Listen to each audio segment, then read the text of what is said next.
నా ఎడ్యుకేషన్ చూసారా? ఎంటెక్. నేను చదివిన శాలరీ కోసం కాదు, సేవ కోసం.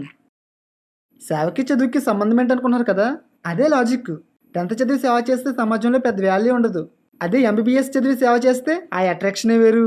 పేరుకు ముందు డాక్టరో, పేరుకి చివరి పెద్ద డిగ్రీనో ఉంటే జనం అట్రాక్ట్ అవుతారు. అంత చదివి సేవకు వచ్చాడంటే ఎంత గొప్ప విషయం ఆశ్చర్యపోయి మన వెంట పడతారు. జనరేషన్ మారిపోయింది. పెళ్లి చూపులకు వెళ్తే అబ్బాయి ఏం చదివాడు అని అడిగినట్లు చర్చికి వెళ్ళే ముందు ఆ పాస్టర్ ఏం చదివాడు అని చూస్తున్నారు.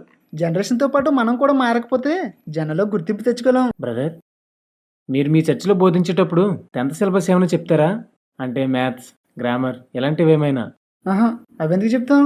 పోనీ మీ ఎంటెక్ సిలబస్ ఏమైనా చెప్తారా? చెప్పను. అంటే మీ డిగ్రీలు జనం దగ్గర గుర్తింపు కోసం తప్ప సేవకి ఏమాత్రం పనిచేయమని ఒప్పుకుంటున్నారు, అంతేనా? ఆ, చెప్పాను కదా అట్రాక్షన్ కోసమని. నిజమే. ఇంత చదివి సేవకు వచ్చాడని కొందరు ఆశ్చర్యపోతారు.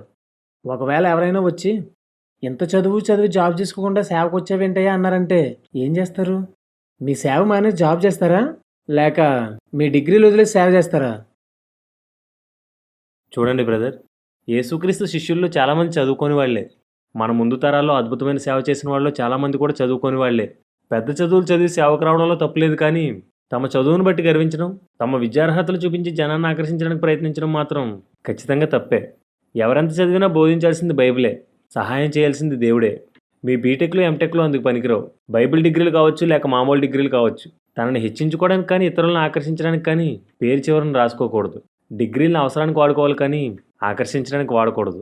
సేవకుడు మనుషుల మెప్పు కోసం కానీ మనుషుల్ని సంతోషపెట్టడానికి కానీ ప్రయత్నించకూడదని గలతీ 1:10, 1 తెస్సలోనిక 2:4 రాయబడింది.